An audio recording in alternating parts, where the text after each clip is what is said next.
system.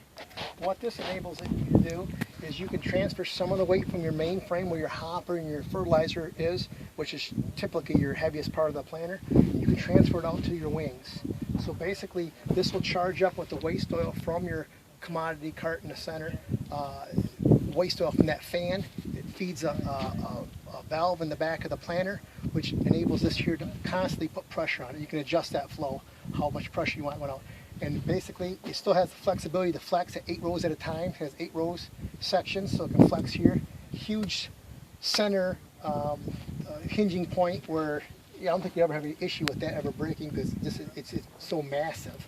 And it's made to take the weight off the main frame, and that puts weight out the outside. Which what you end up having, typically most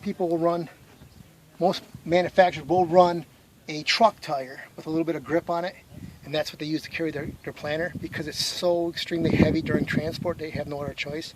What Horsch has done is they use a tractor tire, and when you go down the field, the weight coming off this tire from that weight transfer system makes a nice soft, supple seed bed in between the rows for your lateral movement of your roots. So if you go back here and check where we've just planted, you can't hardly depict where the tire ran and where it didn't. So that lets water flow through for those 2 rows, so they're not starved on nutrients and water. So that's a nice feature it has. It runs a 140 bushel seed hopper. It's all incorporated in the frame. It has 2 huge doors to open up. It has 1 compartment, even though it has 2 doors. Basically, most of the time you'll just open the back door and fill it up full to suffice. And then the front is a 1,000-gallon tank for carrying fertilizer for our 2x2. Typically here in Michigan, we will run anywhere from 10 to 15 to 20 gallons per acre, depending on the farmer and what his needs are. So that's incorporated into the planter. You don't have to add that on as well. It's part of the planter. Comes with the package. This one here has a 3-inch fill. This is something we did at our farm. We put this on ourselves, so it has a 3-inch fill, so it fills extremely fast. And it has section control on it, which means basically we have 4 rows per section on fertilizer. They will turn on and off based on if we're overlapping or not. It has section control on the seed as well. We're using a John Deere tractor on it. It has section control, which is 18 sections on the John Deere section control. So basically we have 1 row at a time, and a few rows in the middle are 2 rows at a time. So we can save seed and not overlap seed. So I guess we can look at the tractor. Okay, now we're in the cab looking at the Maestro screen, which is a CAN bus. We're running it through a 2630 John Deere screen. So basically we can do a split screen with John Deere's display. We can run the 2 Horsch display pages here. One says actually what it's falling, skips and doubles. It's running about a 3%, 4% deviation, so it'll turn red if it gets too much out of whack. And basically it'll run constant. Every 7 seconds it'll read across the planter. I'll make that page bigger for you. Here's the bigger page here. It says down pressure, which is 441 pounds. You just click the buttons like this to change it, and it changes basically that fast on the unit, because it is hydraulic down pressure. We're running about 400 in this ground.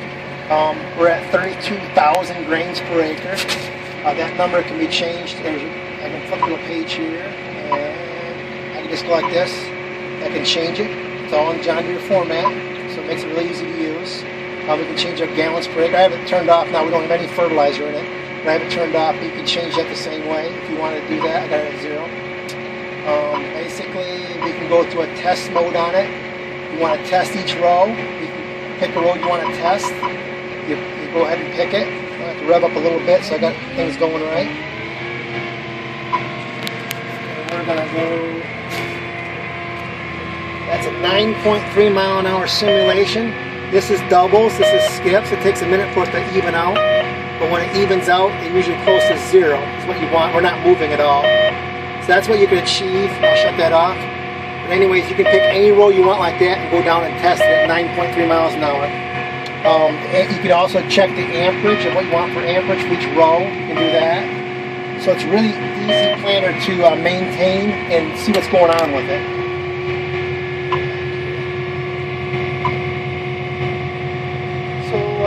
We're ready to go. We're going to go make a swipe over here. Let's make sure my auto steer is turned on, which we have it, and we should go run off this page here and see what's going on. Okay. Get everything put back together back there.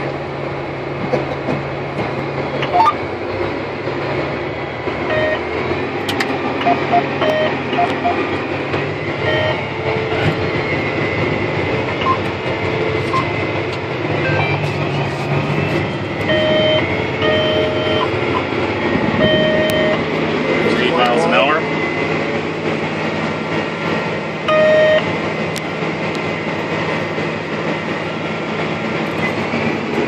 We got it smooth. I'll take it up to 10.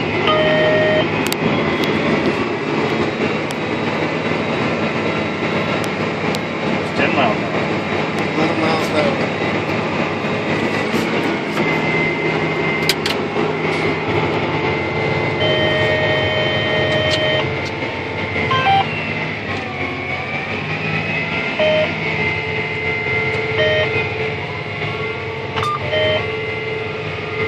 You want to show us how it folds from the cab? I sure can.